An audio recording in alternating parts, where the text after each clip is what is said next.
Средното општинско училиште Гошо Викентиев викендов беше домакин на државниот надпревар по роботика од First Lego лигата за европскиот континент. На надпреварот учествуваа 7 екипи со 70 на надпреварувачи и 15 ментори од Кочани, Скопје и Тетово. Тие се во иста група со екипите од Грција.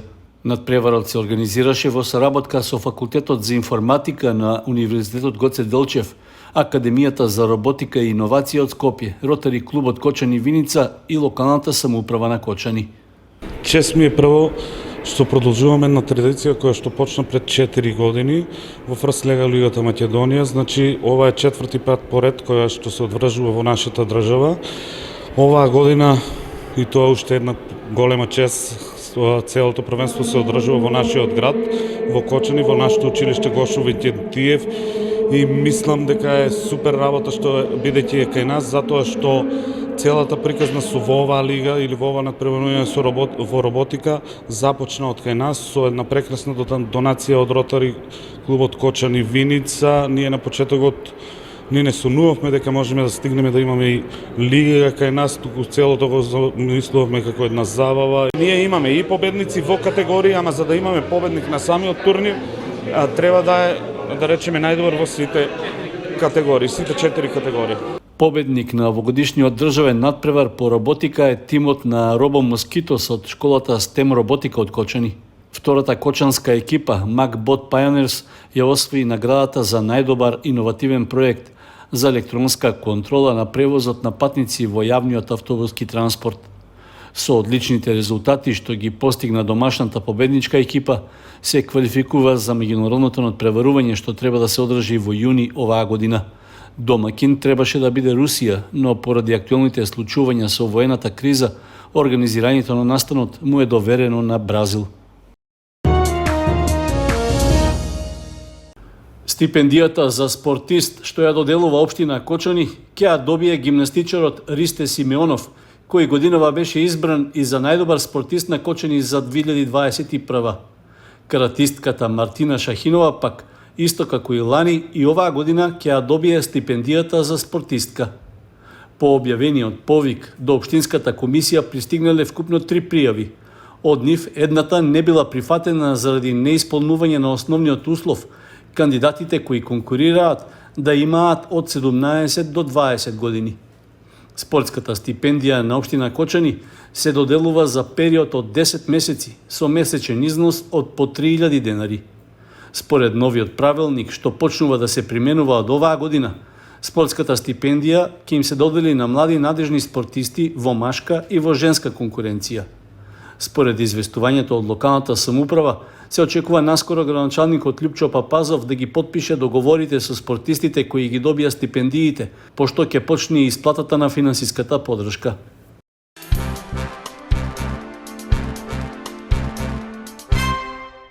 Делот од регионалниот пат од Пониква кон Кочани во местноста Аеродром доби соодветно сообраќајно обележување со патна сигнализација што недостасуваше. Поставен е патоказ за свртување во десно, што го означува правецот на Кочани, при враќање од спортско-рекреативниот центар. Исто така поставени се и други сообраќајни знаци што предупредуваат на опасноста дека возењето право е со слеп завршеток, како и табла со ознака дека коловозот завршува. Со тоа возачите кои прв пат или ноќе управуваат моторни возила, соодветно ќе бидат известени во кој правец треба да се движат, за да се намали опасноста од несреќи со трагични последици. За ова, пред извесен период реагираа и од Центарот за управување со кризи, од каде беше покрената постапка за сообраќајно обезбедување во местноста Аеродром. Беа преземени активности за соодветно обележување и поставување физички препреки со кои возачите навремено ќе бидат информирани за потенцијалните опасности на патот.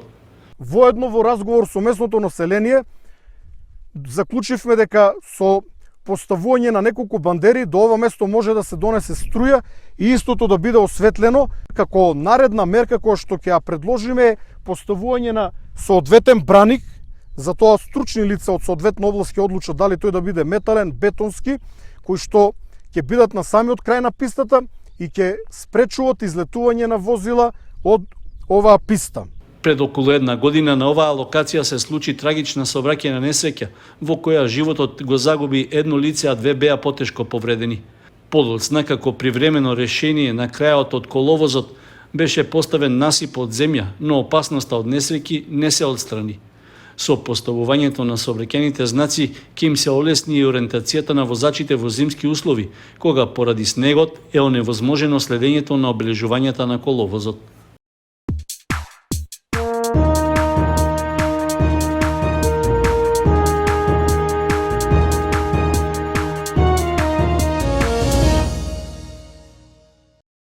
Добри резултати постигнаа борачите на Спартак на државното првенство во борење слободен стил за сениори и сениорки, што викендов се одржа во Радовиш. Бречкиот клуб од Кочани, предводен од тренерите Соколов и Сребренов, на првенството настапи со 9 надпреварувачи и при тоа освои златен и сребрен медал. Марија Христова во категоријата до 55 кг беше најдобра, а ја понесе титулата државен првак во женска конкуренција. Горан Стоилов пак го освои второто место во категоријата до 86 кг во машка конкуренција. Илчо Веселинов и Леон Трајанов беа петопласирани, додека без пласман останаа останатите 5 борачи. Екипно во женска конкуренција, боречкиот клуб Спартак го освои третото место, со што уште еднаш потврди дека за борењето во Кочани доаѓаат подобри денови. Потврда за тоа и успехот на поранешниот член на Спартак Столе Евтимов, кој сега настапува за боречкиот клуб Балканец од Штип на државното првенство во Радовиш. Тој го освои првото место во категоријата до 97 кг.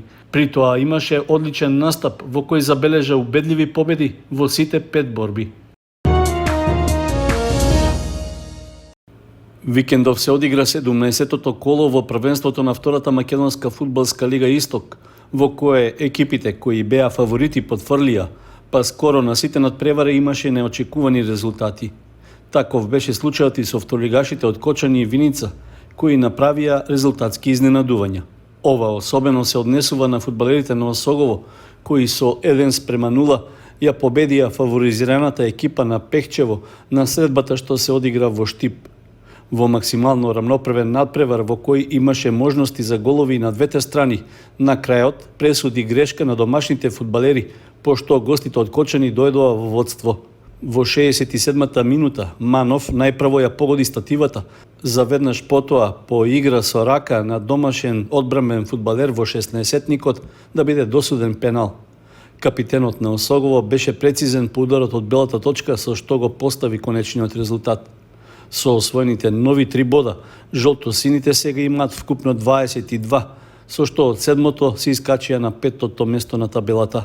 Слога 1934 исто така направи неочекувано резултатско непријатно изненадување на гостувањето во Георгелија против Кожув.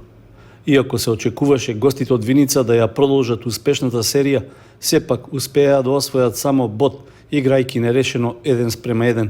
Иако први дојдоа во водство во 55-та минута со голот на Симевски, виничките фудбалери не успеа да ја задржат предноста.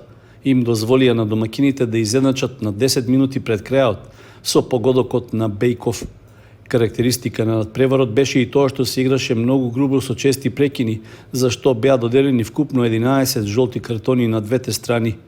И покрај нерешениот резултат, Слога и понатаму го дели првото место со победа, со оглед што и прилепчани освоија само бод на гостувањето во Радовиш против Детонит. Во следното 18-то коло што ќе се игра в сабота, Осогово на домашен терен ќе се сретне со Кожув, а Слога во Виница ќе ја пречека Каменица Саса.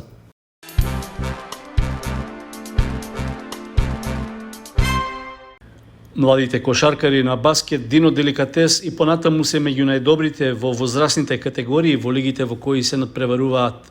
Викендов одиграа 3 средби и постигнаа исто толку победи, од кои 2 на гостувања и 1 на домашен терен.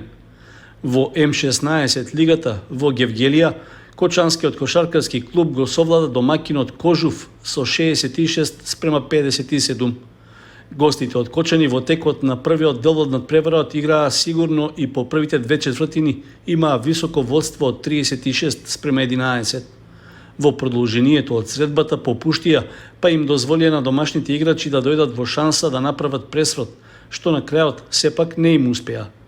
Најдобар во победничкиот тим од Кочани беше Лазарев со 34 погодоци, а зад него се најдоа Иванов и Ефремов со по 9, Крстов 8, Златков 4 и Глигоров 2 поена. Во М18 лигата Баскет Дино Деликатес како домаќин ја пречека екипата на ФМП Академија од Скопје и постигна висока победа од 107 спрема 66. Настапот на домаќините беше сигурен и само во третата четвртина тие им дозволија на гостите да направат извесен пресврт. Сепак, на крајот со кош разлика од 41 поен, заслужено се радуваа на освоените нови бодови. Најпрецизни во кочанскиот тим беа Коцев со 21, Дзмбов со 20, Ивановски со 17 и Лазарев со 15 поени.